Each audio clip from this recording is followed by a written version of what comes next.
Carta aos Hebreus, capítulo 10. Vamos ler esse texto em pé, em reverência à palavra do Senhor. Claro que se você não pode ficar em pé, não significa que não esteja reverente. Aos Hebreus, capítulo 10, diz assim o texto: Ora, visto que a lei é apenas uma sombra dos bens vindouros, não a imagem real das coisas, nunca consegue aperfeiçoar aqueles que se aproximam de Deus com os mesmos sacrifícios que ano após ano continuamente nos oferecem. Se isso fosse possível, será que os sacrifícios não teriam deixado de ser oferecidos? Porque os que prestam culto, tendo sido purificados uma vez por todas, não mais tinham consciência de pecados. Entretanto, nesses sacrifícios ocorre recordação de pecados todos os anos, porque é impossível que o sangue de touros e de bodes remova pecados. Por isso, ao entrar no mundo, Cristo disse: sacrifício e oferta não quiseste, mas preparaste um corpo para mim. Não te agradaste de holocaustos e ofertas pelo pecado. Então eu disse: eis aqui estou. No rolo do livro está escrito a meu respeito: estou aqui para fazer, ó Deus, a tua vontade. Depois de dizer, como acima, sacrifícios, ofertas, holocaustos e oferta pelo pecado não quiseste, nem deles te agradaste, coisas que se oferecem segundo a lei, no segundo momento acrescentou: eis aqui estou para fazer, ó Deus, a tua vontade. Ele remove o primeiro para estabelecer o segundo. Nessa vontade é que temos sido santificados, mediante a oferta do corpo de Jesus Cristo, uma vez por todas.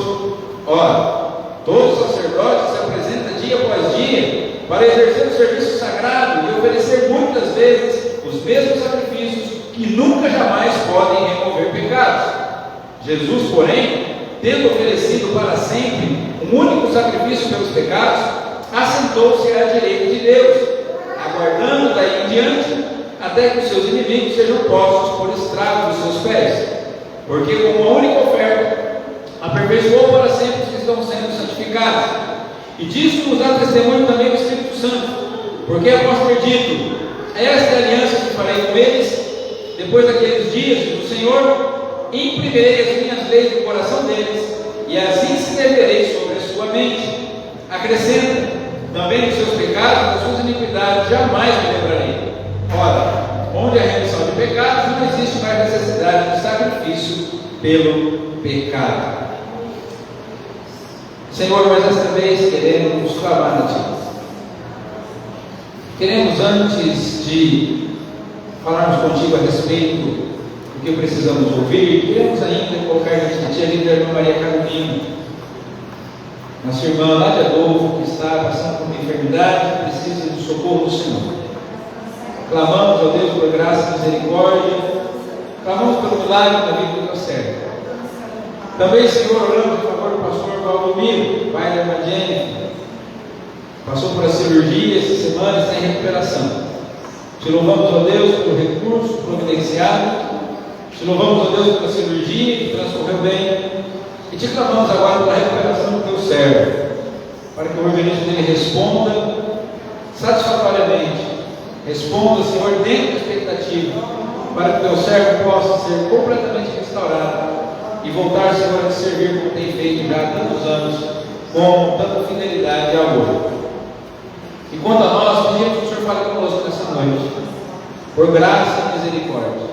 Receba-nos na tua presença mais desta vez, porque queremos ouvir, mas não queremos simplesmente ouvir, queremos compreender, queremos aplicar e praticar a tua palavra. Nos ajude nisso, Senhor. Nós suplicamos isso ao Senhor, porque não temos a capacidade de fazer por nós mesmos. Se o Senhor não falar conosco, sairemos daqui confusos. Mas se o Senhor se agradar de nós e falar conosco nessa noite, e nós sabemos que o Senhor quer e pode fazer isso, nós sairemos aqui transformados. Por isso nos colocamos à mercê da tua misericórdia e da tua graça, em nome de Jesus. Amém. Assentados.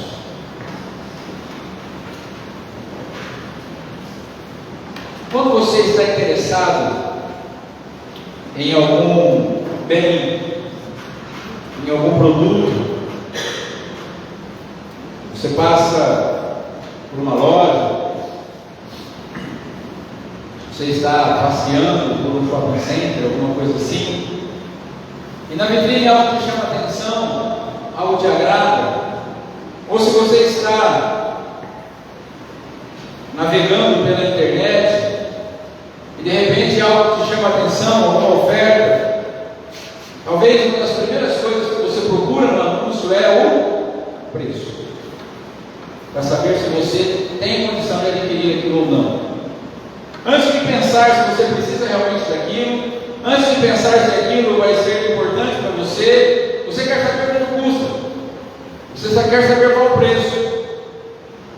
E se estiver dentro do teu orçamento, se você for capaz de pagar, aí você vai olhar se realmente aquilo é importante, se você realmente precisa, vai experimentar se a roupa serve, a calçada do seu tamanho, se tem o seu número, e se você for responsável como todos nós devemos ser, aí você, se tiver condições, acaba comprando ou acaba levando. Nossa vida cotidiana, nas coisas materiais, geralmente é assim que nós agimos, é assim que nós fazemos. No campo da fé também é assim. Nós vemos um relato nos evangelhos em que um jovem chega diante de Jesus. A Bíblia diz, nos textos que falam a respeito dele, que ele era rico, era jovem e era rico. E ele chega diante do Senhor Jesus e ele faz uma pergunta: Senhor, o que eu devo fazer para herdar a vida eterna? Na verdade, a pergunta dele era: quanto custa? Porque a pergunta dele estava implícita, nessa pergunta estava implícita a ideia de que: Senhor, diga quanto custa, que eu tenho condição de pagar. Diga qual é o preço, porque seja o preço que for, eu estou disposto a pagar, porque eu quero a vida eterna, eu me interesso pela vida eterna.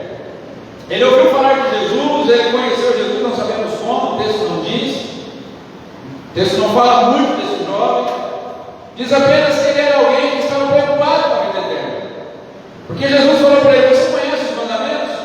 Honra teu pai e tua mãe, não dirás falso testemunho, não é?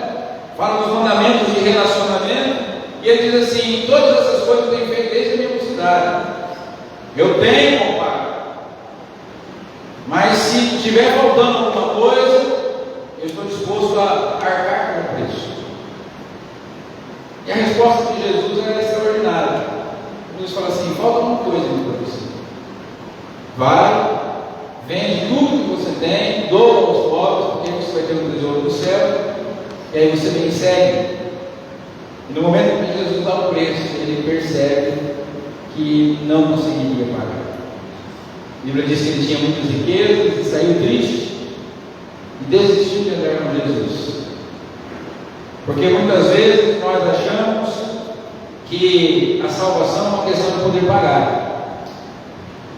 Nós achamos que a salvação é uma questão do quanto nós oferecemos de sacrifício. E se nós fazemos sacrifícios, nós temos condição de arcar com o custo, de nos livrarmos da condenação, nos livrarmos do pecado, nos livrarmos do inferno e conquistarmos a vida eterna, conquistarmos a salvação. Não é incomum conversarmos com pessoas cristãs que conhecem o Evangelho e perguntar: você tem certeza da salvação? E a pessoa diz assim: eu estou vendo que eu faço por merecer ser salvo. Estou tentando a todo custo merecer a salvação e ser salvo como Jesus quer. Porque inconscientemente, talvez, tomara que seja assim, e que percebam o mais rápido possível, acreditam que salvação se conquista com sacrifício, com esforço, com algo que o ser humano pode se oferecer. Nós acabamos de cantar a estrofe do hino que eu fiz questão de repetir: tem o gozo no superno pelo sangue que verteu, nem a morte nem o inferno tira a vida que ele me deu. Porque não é uma questão de eu ter pago ou não, mas é uma questão do sangue derramado na cruz. Mas pastor, a Bíblia diz que o reino de Deus, ele é tomado à força, tomado com muito sacrifício. Mas quem falou que o reino de Deus é salvação? O reino de Deus é a herança dos que já estão salvos. O reino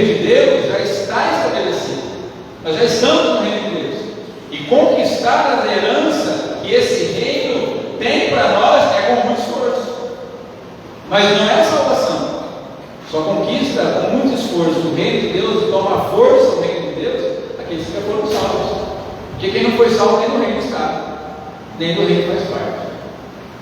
Mas nós que cremos na salvação de Jesus Cristo, sabemos que se perguntarmos para Jesus quanto custa ser salvo, a resposta para nós é um preço que você não é capaz de pagar.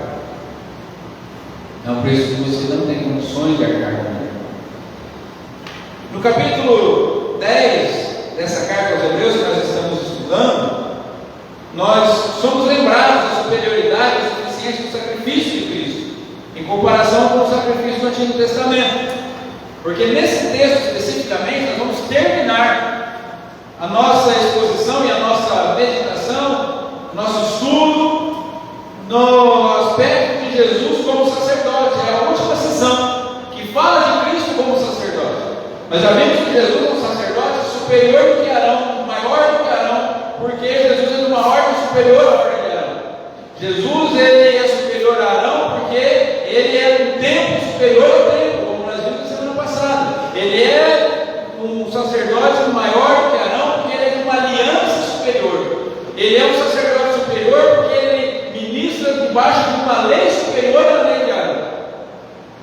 E agora, para fechar esse raciocínio, o autor aos Hebreus está dizendo para aqueles irmãos que queriam voltar para a antiga aliança, que o sacrifício de Jesus é um sacrifício muito superior ao sacrifício da antiga aliança. O sacrifício que Cristo fez supera em muito todos os outros sacrifícios, porque os judeus achavam que eram bons por causa do sacrifício que faziam. O Senhor Jesus, numa das suas parábolas, ele contou que os fariseus estavam no templo, e diz o Senhor Jesus que ele orava de si para si mesmo, dizendo: ó Senhor, graças te dou, porque eu não sou como as demais pessoas, adúlteras, profanas, impuras. Eu dou o dízimo de tudo que possuo, jejuo 2 vezes na semana, faço tudo certo, não faço nada errado. Mais ou menos isso que ele estava dizendo. E Jesus estava dizendo que ele estava orando dele para ele mesmo, porque aquilo tudo que ele achava que era importante para torná-lo bom diante de Deus não tinha valor algum. Porque as nossas boas obras não têm a ver com conquistarmos alguma coisa diante de Deus. Durante um tempo, nós achávamos que se nós fizéssemos boas obras, a gente ia ganhar uma coroa mais bonita do que a tesoura no céu. Como se lá no céu tivesse excepção de pessoas, tivesse gente diferente do outro. Pastor, não teremos galardão? Teremos galardão. Mas galardão não tem a ver com bens materiais. Tem a ver com a gente ficar se ostentando em relação às outras pessoas. Então eu vou fazer isso aqui porque eu vou colocar mais uma pedrinha na minha coroa, porque eu quero ter uma coroa mais bonita que a do Gabriel. Então eu vou ficar perto dele, eu estou morrendo de inveja da minha coroa no céu, porque eu fiz mais do que ele aqui. Tem a ver com isso. Então o nosso desafio ao olhar para esse texto vai ser entender e reconhecer o significado do sacrifício de Jesus ao morrer na cruz. O autor aqui ele vai fazer uma comparação do sacrifício de Cristo com os sacrifícios da antiga aliança e vai mostrar por que o sacrifício de Cristo é muito superior. Então juntos nós vamos meditar sobre isso hoje, o sacerdócio de Cristo, o sacrifício. E com essa exposição de hoje nós vamos fechar o raciocínio sobre Jesus como o sumo sacerdote. O nosso autor vai fechar todo esse raciocínio aqui diante disso. Dos versos 1 a 4, o nosso autor, espero que vocês tenham com a Bíblia aberta aí, se possível até anotando, ele vai falar para nós sobre a insuficiência dos sacrifícios antigos. Os sacrifícios do Antigo Testamento não eram suficientes, assim como a obediência do jovem rico e os bens materiais que ele possuía não eram suficientes para comprar a vida eterna, assim como as minhas obras, as suas obras não são suficientes, aqueles sacrifícios antigos também não eram suficientes, eram muito insuficientes. Por que eles eram insuficientes? Eram insuficientes porque a lei de Moisés prescrevia sacrifícios repetidos, eles eram um lembrete contínuo da posição pecaminosa. Então assim, aqueles sacrifícios que eram oferecidos uma vez por ano, todo ano as pessoas tinham que ir lá e lembrar que eram pecadores, e que alguém tinha que morrer no lugar deles. Uma vítima era oferecida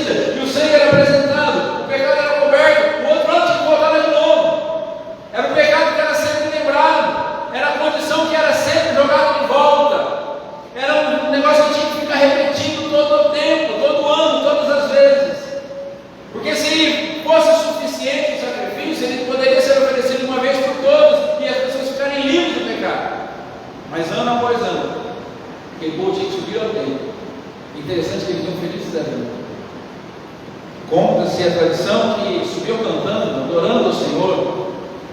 Os salmos de degraus, os salmos de romagem que nós lemos, eram cânticos que eles cantavam quando estavam indo em direção ao templo, para lembrar novamente daquele pecado que perseguia eles, que afligia a consciência deles, e que eles precisariam oferecer novamente o sacrifício, todos os anos, para lembrar todo ano da condição em que eles estavam vivendo.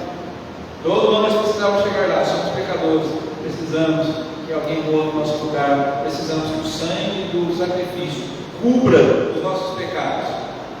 O comentarista Champlin, ele lembra que esses sacrifícios não podiam realmente remover os pecados, eles apenas apontavam para a necessidade de um sacrifício perfeito, ou seja, aquele sacrifício oferecido uma vez por ano não removia o pecado era coberto, mas continuava lá, a consciência continuava manchada, o coração continuava contaminado, a mente, o intelecto das pessoas não conseguia se livrar daquela culpa.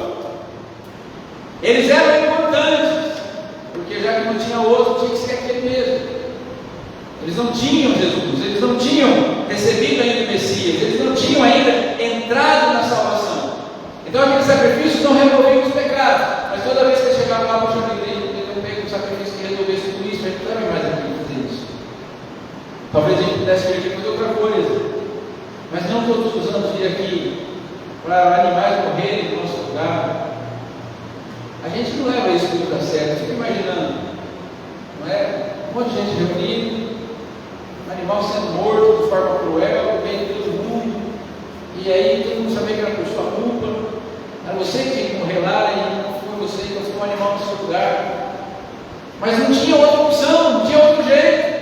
O que Champlin nos fala aqui é que esse sacrifício ele mostrava apenas que ele precisava vir alguma coisa para resolver. Era algo paliativo, era algo provisório, era algo temporário. Outro comentarista, Warren Wiersbe, enfatiza que os sacrifícios anuais eram uma sombra do que viria em Cristo. Eles eram incapazes de trazer a perfeição e a purificação permanente. Aquele sacrifício, cada vez que um animal era imolado, cada vez que um animal era sacrificado, que as pessoas viam ali era uma sombra de que um dia viria o Cordeiro de Deus que tira o pecado do mundo, e ele morreria de forma definitiva por todos os pecadores, e não só para cobrir os pecados, mas para anular o pecado de todos. Aqueles sacrifícios eles não tinham capacidade de limpar pecados, porque eram insuficientes, apenas lembravam a ação pecaminosa, apenas apontavam para a necessidade do sacrifício perfeito, apenas faziam uma sombra daquilo que viria em Cristo. Eles eram incapazes de trazer a perfeição e a purificação permanente. Dos versos 5 a 10, agora o autor vai falar sobre o sacrifício perfeito de Cristo. Tudo aquilo que o sacrifício do Antigo Testamento não era, tudo aquilo que o sacrifício da Antiga Aliança não podia fazer, tudo aquilo que os sacerdotes, através dos seus sacrifícios, não poderiam realizar, Jesus realizou perfeitamente e plenamente por todos aqueles que ele teve. Então ele vai falar que nosso autor aqui, que Jesus Cristo veio ao mundo para cumprir a vontade de Deus e ofereceu-se voluntariamente como sacrifício único. Meus irmãos, não foi Judas que matou Jesus com a sua traição, não foram os membros do Sinédrio que mataram Jesus com a condenação injusta, com o julgamento contaminado, não foram os romanos que mataram Jesus com seus açoites e com a sua cruz violenta, mas foi Jesus que se ofereceu voluntariamente. Glória a Deus, aleluia. Jesus falou assim: eu mesmo entrego a minha vida, eu tenho poder para entregar, eu tenho poder para tomá-la de volta, porque eu vim do Pai, e foi para isso que eu vim. Jesus ele se entregou voluntariamente. Não sabemos como aqueles animais iam para o sacrifício, certamente pelo menos uma corda tinha que ter para arrastar, para levar, para conduzir, mas a Bíblia diz que Jesus, ele como ovelha muda, ele foi voluntariamente para o matadouro e se ofereceu no nosso lugar. Ele se ofereceu voluntariamente, não precisou ninguém forçar a isso. Quando chegaram para prender Jesus no Getsemane, uma grande turba, pessoas com paus e porretes, pessoas, gente, para com isso. Para que vocês estão conseguindo? Para que isso tudo? Por que vocês estão com tudo isso aqui?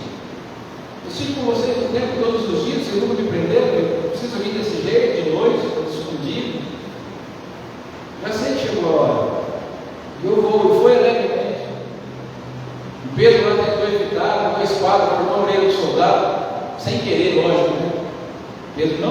cortar a orelha do soldado. Ele queria arrancar a cabeça do soldado. Errou, pegou só na orelha, o pai fez assim. Jesus falou assim: para, filho, está na hora, agora não tem gente. Eu estou livre.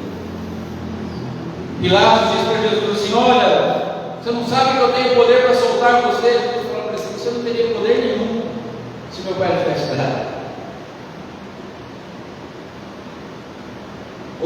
Para outra pessoa, Jesus diz assim: eu poderia clamar ao meu pai, eu mandaria 12 legiões de anjos aqui agora. Irmão, se um anjo já faz estrago, um anjo só passou no Egito e morreu todos os primogênitos, uma noite só. Imagina 12 legiões de anjos.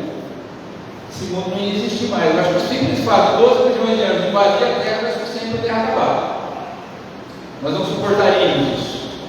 O mundo não suportaria isso.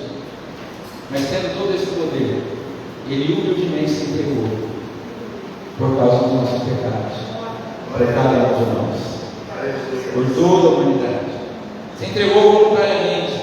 O comentarista William Barclay, ele destaca que Cristo se ofereceu de uma vez por todas, e ele aboliu a necessidade de sacrifícios contínuos. Uma vez que ele vai até a cruz, uma vez que ele é pendurado no madeiro, o seu sangue é derramado, e ele dá aquele brado dizendo: está consumado, nenhum sacrifício é necessário mais. Não é mais necessário que todos os anos as pessoas se reúnam para sacrificar por causa dos seus pecados, não é necessário mais pagar penitência, não é necessário mais passar por castigos, não é necessário mais fazer nenhum tipo de sacrifício humano, porque toda a nossa condenação Jesus pagou na cruz do Calvário. Aleluia, gente.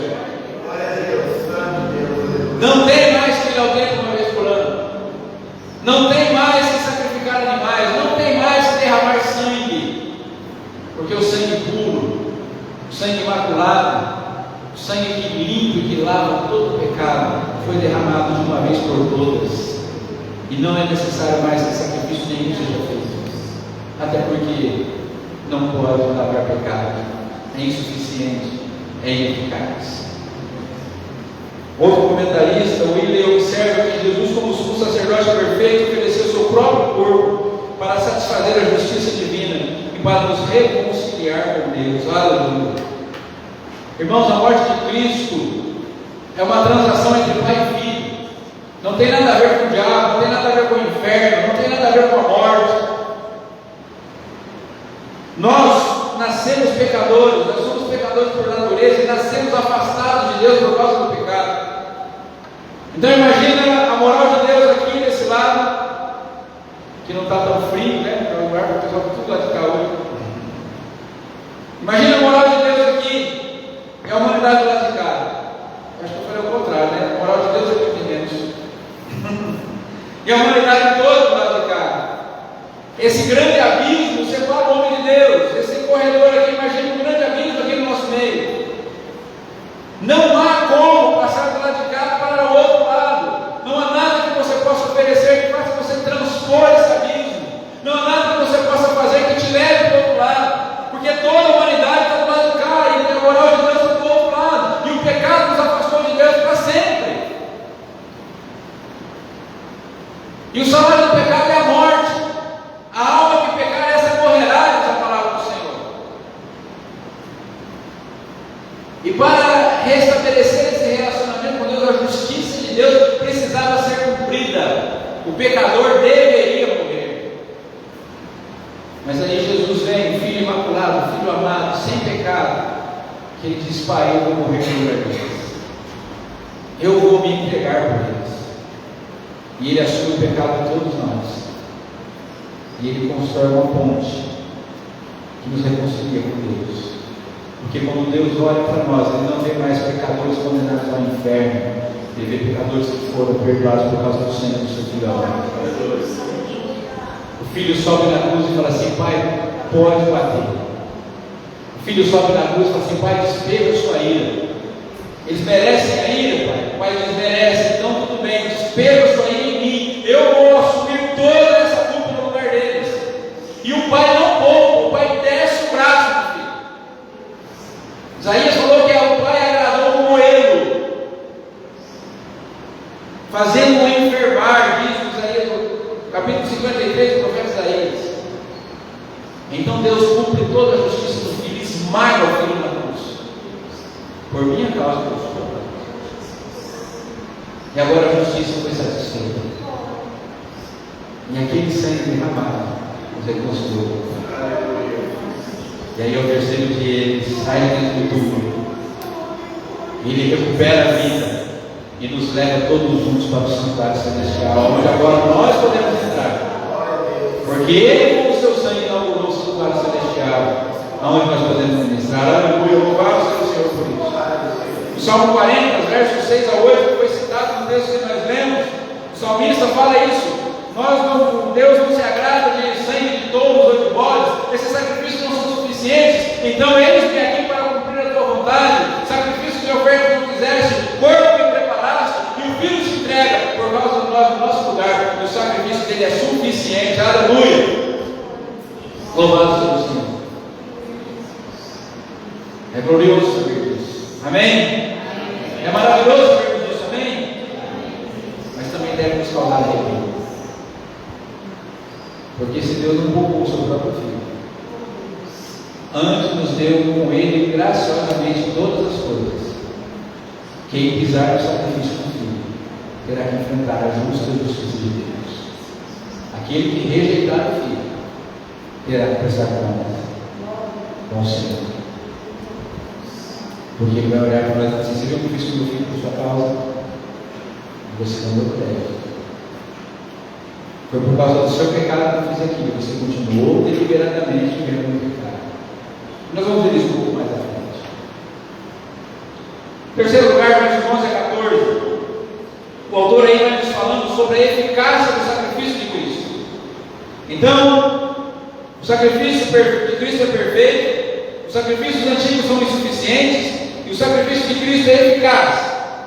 É eficaz porque, em contraste com os sacerdotes que ofereciam sacrifícios diários, Cristo ofereceu um único, que é suficiente para sempre. Cristo não precisa mais ser crucificado de novo. Jesus não precisa ir de ano em ano oferecer o Senhor outra vez.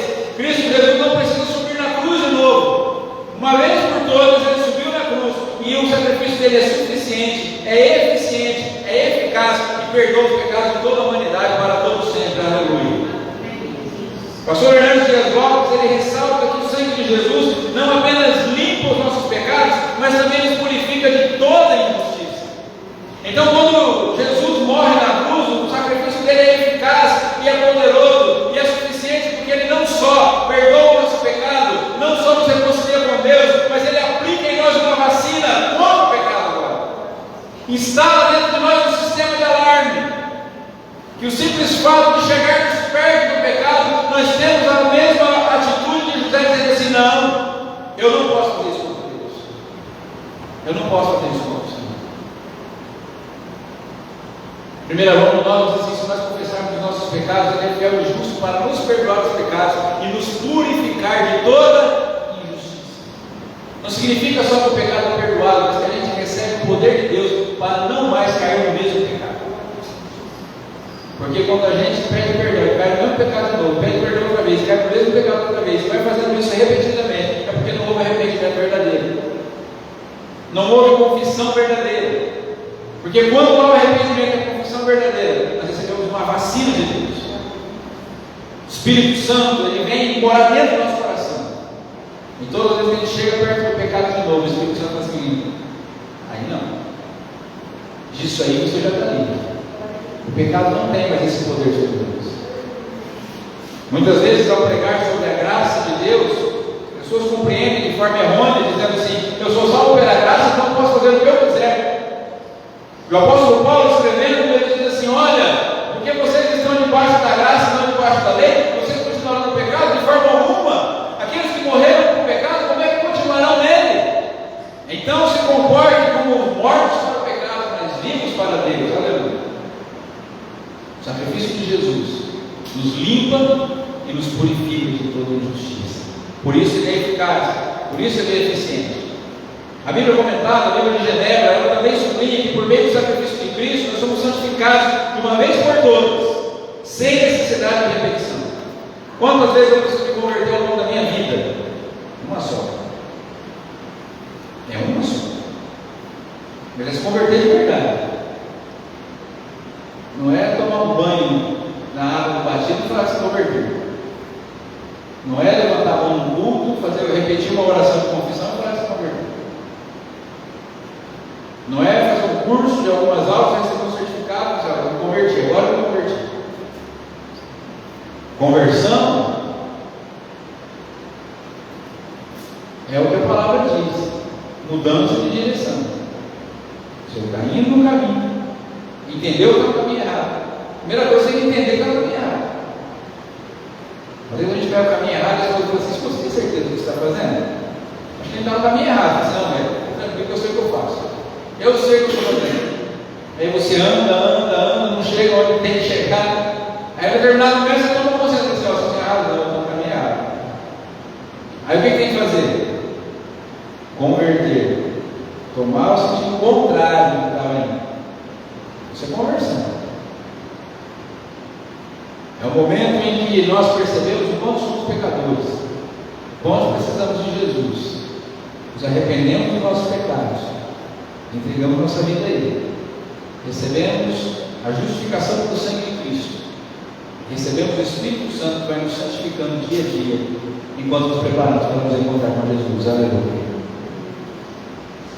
É o que nós cantamos no cântico: mas um dia senti o meu pecado e vi sobre mim a espada da lei. Apressado fugiu, e Jesus nos esconde, abrindo seguro minha cheia. De uma vez por todas, acontece uma vez na vida. Jesus, falando para Nicodemos, chamou isso de novo nascimento. Quantas vezes a gente nasce? Quem já nasceu mais de uma vez aqui? Não é? Não estou falando daquele dia que você passou por uma situação que já nasci de novo. Nós nascemos uma vez só, fisicamente falando. Quem nasce mais uma vez? Todo mundo nasce uma vez. Quantas vezes nós nos convertemos ao longo da vida? Uma vez. Uma vez. Não quer dizer que a pessoa convertida não possa em algum momento se distanciar, mas se é convertida de fato, volta. Se é convertida de fato, vai se arrepender. Não, pastor, mas fez tanta coisa na igreja, tinha unção, tinha fervor, e se perdeu e não voltou nunca mais. Jesus falou que no último dia, as pessoas vão chegar diante dele e falar assim: olha, nós expulsamos demônios, nós falamos língua estranha, a gente fez milagre, fez tanta coisa no seu nome. E Jesus falou assim: aparte-se de mim. E a palavra diz: não é porque vocês se converteram e desviaram, a palavra diz assim: eu nunca vos conheci. Não me interessa o que vocês fizeram em meu nome, eu não sei quem vocês são. É uma vez, nasce-se uma vez, converte-se uma vez, e é suficiente para todos sempre. Aleluia. Não precisa se repetir, não precisa fazer de novo. E terminando o texto, dos versos 15 ao 18, nosso autor vai falar da nova aliança e a plena aceitação por Deus, porque esse sacrifício antigo era ineficaz, o sacrifício de Cristo foi perfeito, o sacrifício de Cristo é eficaz, e esse sacrifício de Cristo, ele estabeleceu uma nova aliança e foi aceito pelo Pai.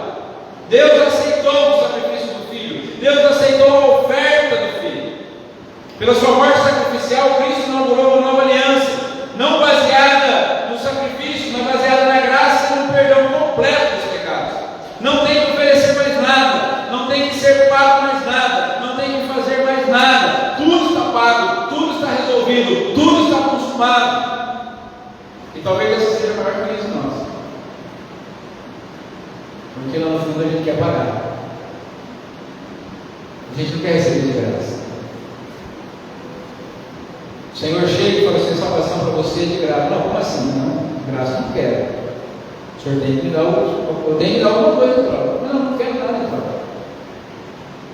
Não, mas como assim? Eu preciso merecer. Não, você não merece.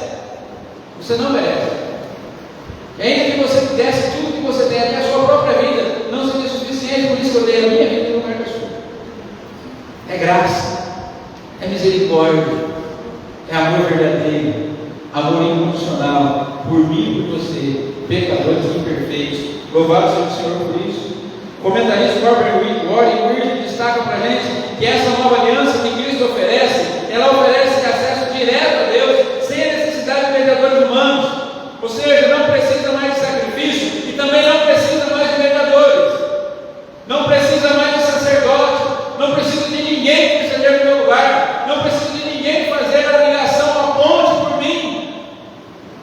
Jesus, Ele é o único, e Ele é o mediador definitivo. Eu não dependo de mais ninguém, e não posso depender de mais ninguém para me ligar a Deus, porque se eu fizer isso, eu invalido a obra de Cristo, e isso é uma heresia, isso é uma blasfêmia, isso é uma afronta contra Deus.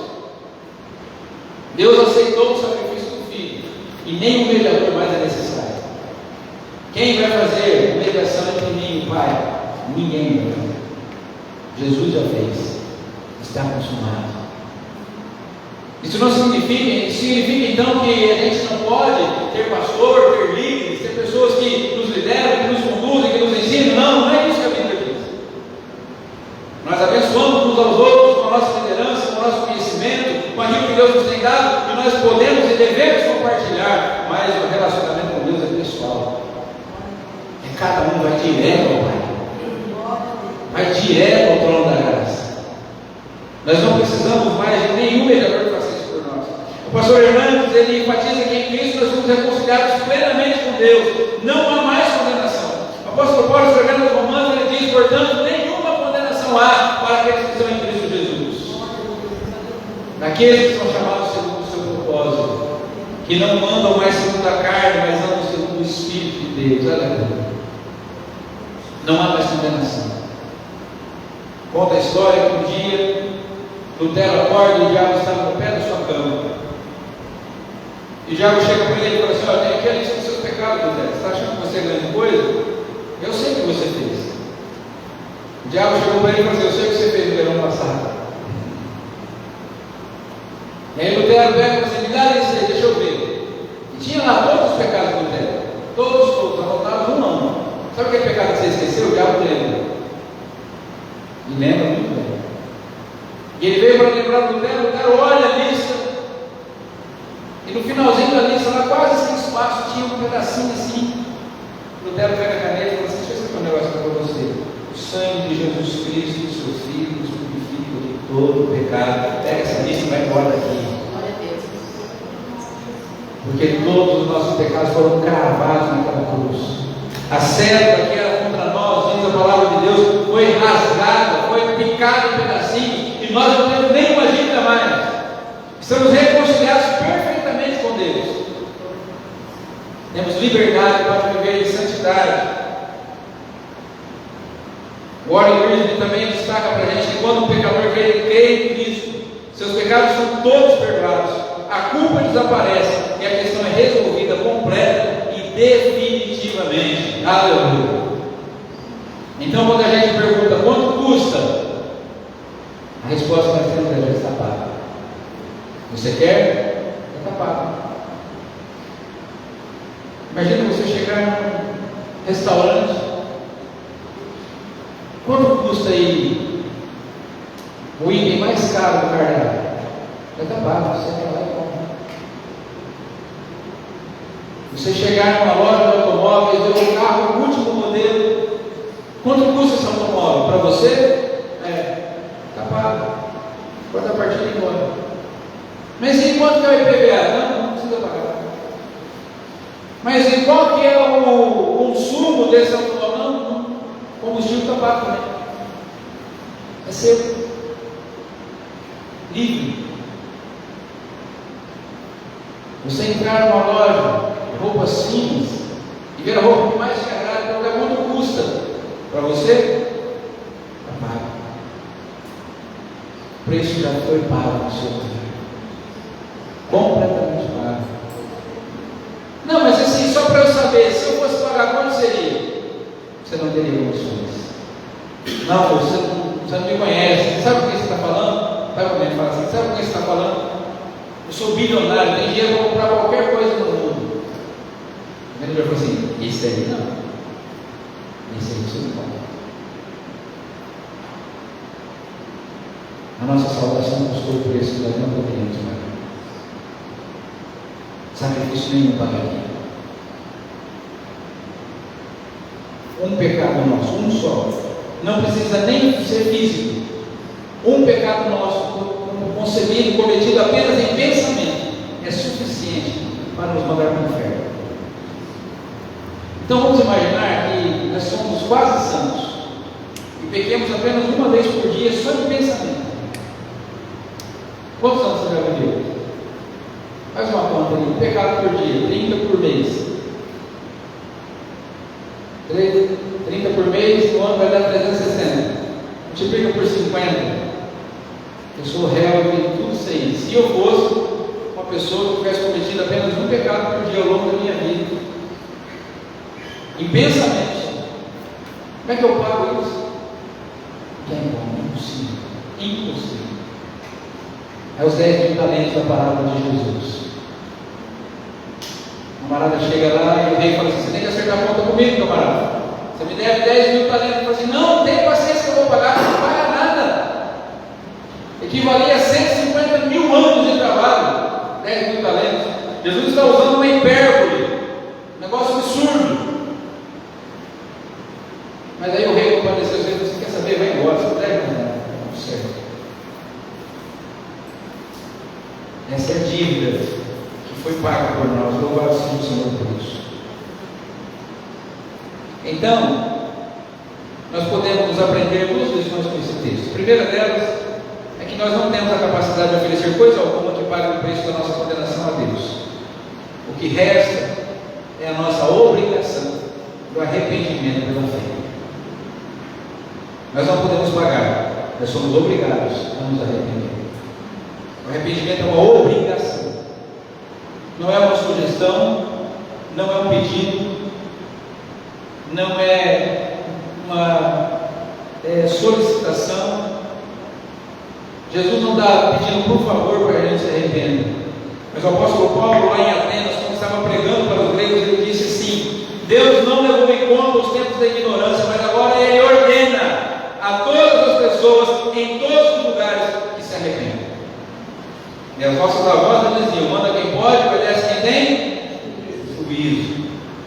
Atos 17:30, Deus ordena. O arrependimento é uma ordem direto de Deus para mim e para você, porque sem arrependimento não é possível usufruir desse sacrifício eficaz de Cristo. Segunda lição que nós aprendemos com esse texto é que a evidência da salvação não está em querer se livrar da culpa. Eu não sou salvo quando eu quero a todo custo me livrar da culpa. Eu não sou salvo quando eu estou sempre com remorso, sempre chorando por causa das coisas erradas que eu faço, sempre triste porque eu não consigo me livrar do pecado. Eu não sou salvo quando eu estou sempre lá me martirizando, eu estou sempre lá me mutilando, me autoflagelando. Há pessoas que se autoflagelam para se livrar da culpa do pecado.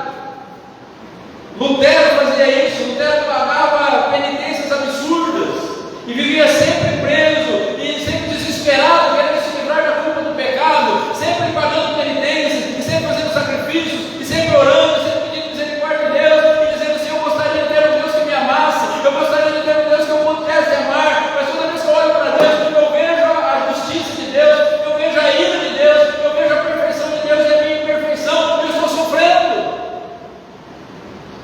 Até o dia que ele leu: o justo viverá da fé. Glória a Deus. Ele falou assim: então é isso aqui. Então, queridos, a evidência de que somos salvos não está no nosso desespero em querer nos livrar da culpa. A evidência da salvação é quando nós, livres da culpa, somos santificados dia após dia através da presença do Espírito Santo nas nossas corações. Eu sei que eu não sou culpado, mas eu sei que eu preciso melhorar. Eu sei que eu não vou para o inferno. Como cantamos aqui, quero enfatizar de novo: nem a morte, nem o inferno tira a vida de Deus dele. Então eu não tenho que ficar tentando me livrar da culpa. Eu tenho que, livre da culpa, ser santificado pelo Espírito Santo a cada dia, viver em santidade todos os momentos da nossa vida. O profeta Miqueias, capítulo 6, versos 6 a 8, diz assim: com que me apresentarei ao Senhor? Com que me inclinarei ante o Deus dos céus? Virei perante eles com holocaustos, com bezerros de ano? Agradar-se-á ao Senhor de milhares de carneiros, de 10.000 ribeiros de azeite? Darei o meu primogênito pela minha transgressão, o fruto do meu corpo pelo pecado da minha alma?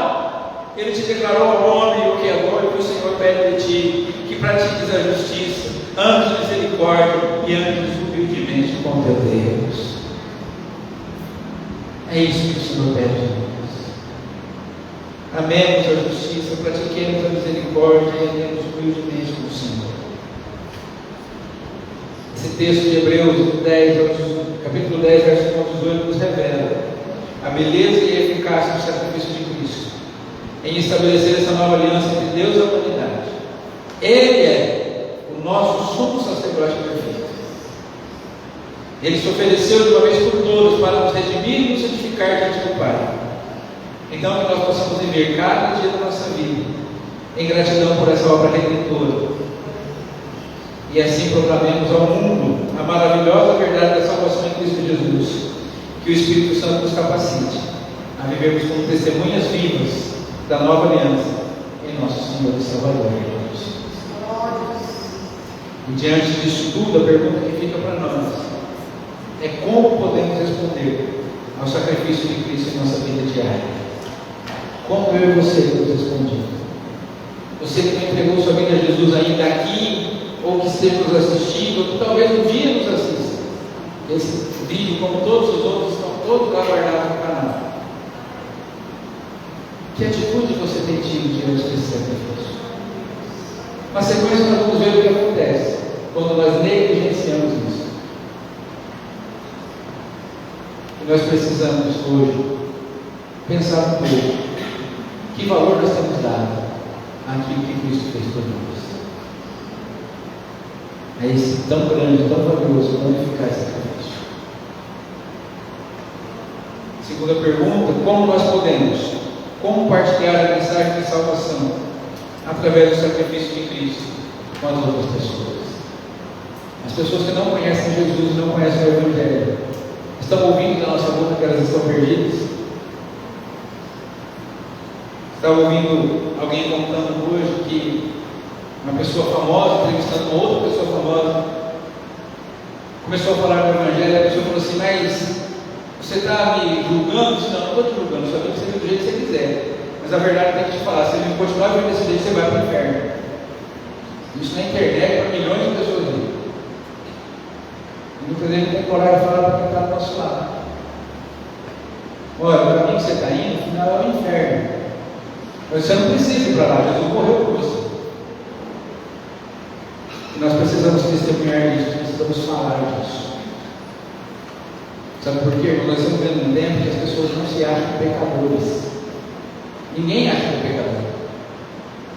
Você chega uma pessoa e fala assim: você precisa de Jesus para ser salvo. Salvo do quê? Do que eu preciso ser salvo? Saúde eu tenho, dinheiro eu tenho casa, tenho carro, tenho emprego, família também, não faço nada de errado, não dou prejuízo para ninguém, pago minhas contas.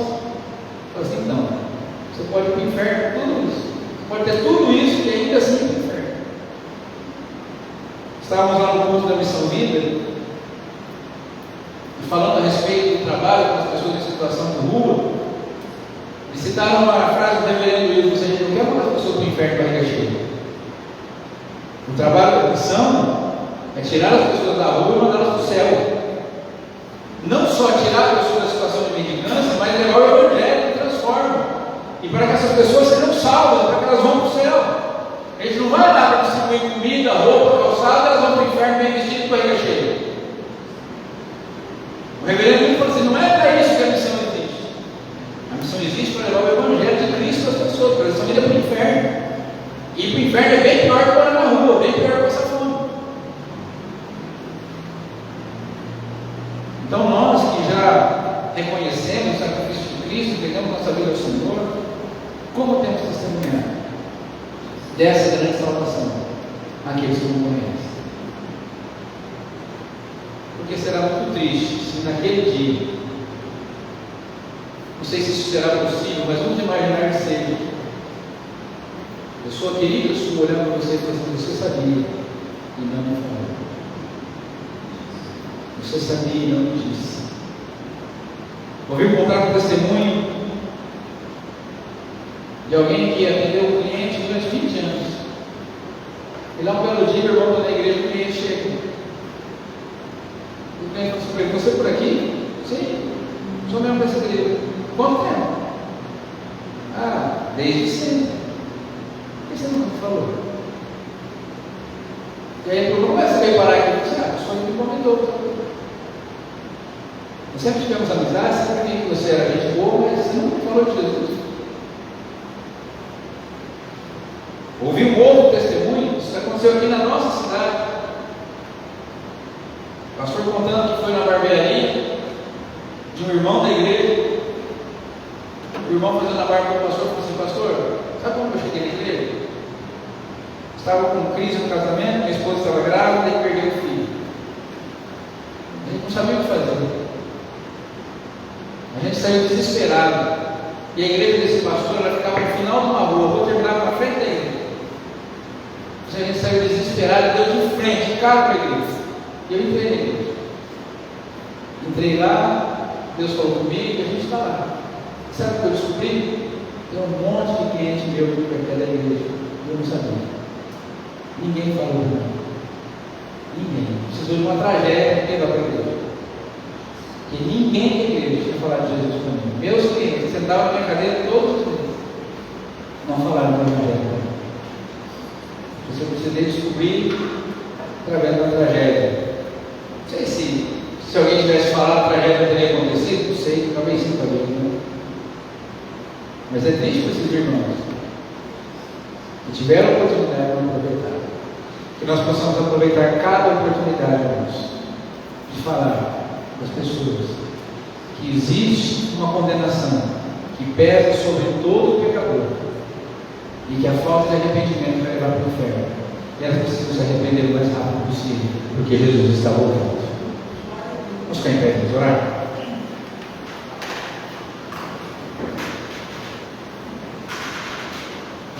Feche seus olhos.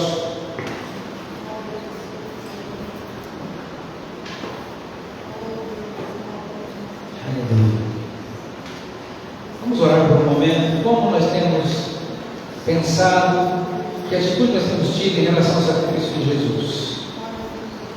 Gostaria que você fechasse os olhos e eu vou cantar um canto, mas eu queria que você não cantasse. Eu queria que você orasse e meditasse.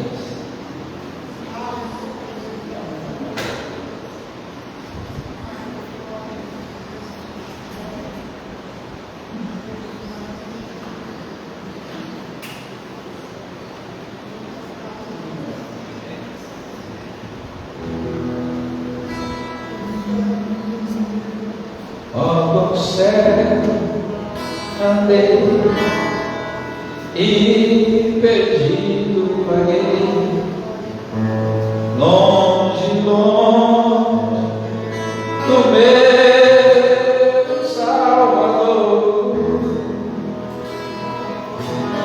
mas o céu desceu e o seu sangue verteu para salvar um tão pobre pecador.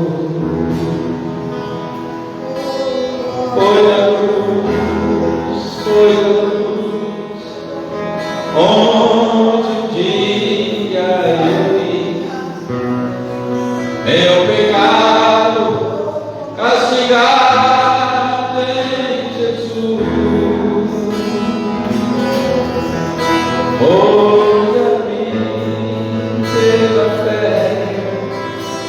Os olhos abri e agora em sua luz eu ouvia falar desta graça sem par e do céu trouxe o nosso Jesus.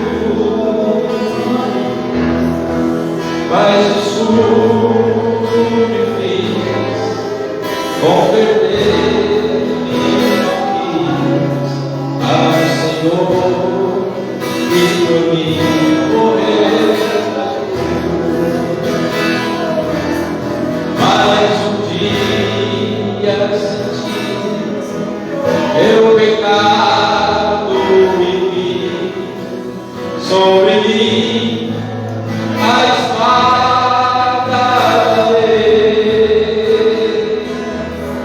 apressado fugir, em Jesus me escondi, e amigo seguro deixei.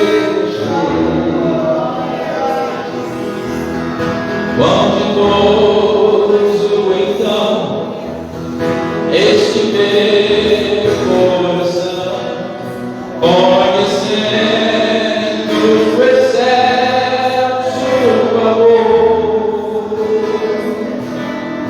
e levou meu Jesus a sofrer na cruz para salvar um tão pobre pecador. Foi a cruz, onde um dia eu vi meu pecado castigado em Jesus. Foi ali pela fé que os olhos abri, e agora me alegro em sua luz. Senhor, nós queremos te agradecer por todo esse sacrifício, sacrifício perfeito, sacrifício definitivo, sacrifício eficaz, sacrifício oferecido voluntariamente, incondicionalmente, sem que nós merecêssemos. O sacrifício que foi aceito pelo Pai, o sacrifício que cumpriu toda a justiça, o sacrifício que nos reconciliou com Deus, que nos livrou da morte, que nos livrou do inferno, que nos livrou da condenação. Condenação que pesava sobre todos nós, cada um de nós. Obrigado por tão grande sacrifício, Senhor. Senhor, que o Espírito Santo nos ajude a cada dia mais a vivermos em santidade e a buscarmos ser mais parecidos com Jesus, a nos livrarmos cada vez mais da impureza, da sujeira, por causa desse tão grande sacrifício. Senhor, que quando nós olharmos para esse mundo, quando olharmos para as tentações, quando olharmos para as ofertas desse mundo, nós possamos antes olhar para aquela cruz, Senhor, e ver quanto caro custou, Senhor, a nossa salvação. Que nós possamos, ó Deus, mensurar o valor da sua salvação e ver que nada que o mundo nos oferece, nenhuma tentação chega perto do valor que o Senhor pagou por nós. Que possamos, diante disso, sermos travados pelo Teu Espírito Santo para não cedermos à tentação, sejamos fortalecidos pelo Teu Espírito, Senhor, para não entristecermos o Senhor, para não desvalorizarmos esse sacrifício tão grande feito em nosso lugar, sacrifício que nos deu a alegria da salvação, a certeza da vida eterna, eliminou a morte, o sacrifício de animais, eliminou, uma vez por todas, a necessidade de mediadores humanos, nos abriu a porta do céu, a porta do paraíso, nos introduziu no reino de Deus, o qual nós conquistamos nesse mundo por esforço, por força, mas não porque queremos garantir um lugar ao seu lado, porque esse já está garantido para nós. Nosso esforço, nosso sacrifício, nossos jejuns, orações, nossa vida devocional, ela serve para que possamos desfrutar melhor daquilo que o Senhor tem para nós, da comunhão, da alegria, da paz, do amor, dos dons espirituais que nos são distribuídos. Queremos, ó Deus, viver, ó Deus amado, plenamente tudo aquilo que o Senhor já conquistou para nós. Ajuda-nos nisso, Senhor. E também nos ajude a testemunhar para aqueles que ainda não conhecem, que ainda não tiveram acesso, Senhor, a essa notícia, essa grande notícia da salvação. Que todos possam saber, que todos possam conhecer que só o Senhor é o caminho, só o Senhor é a verdade, só o Senhor Jesus é a vida, e que ninguém chegará ao Pai se não for através de Deus. Usa-nos, Senhor, para fazer cumprir essa missão.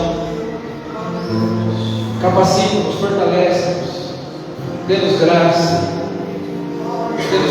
para isso, nós clamamos, pedimos e te agradecemos em nome de Jesus. Obrigado por nos receber mais essa noite aqui, Senhor. Obrigado, Senhor, por nos permitir entrar louvores de adoração a Ti. Obrigado por falar conosco. Leva-nos debaixo da Tua graça, em nome de Jesus. Meus irmãos, que a graça do Senhor Jesus Cristo, o amor de Deus, nosso Pai, e a comunhão e as consolações do Espírito Santo sejam com todos vocês, com toda a igreja de Jesus, aonde quer que ela esteja, e aqueles que vão morar no céu, dirão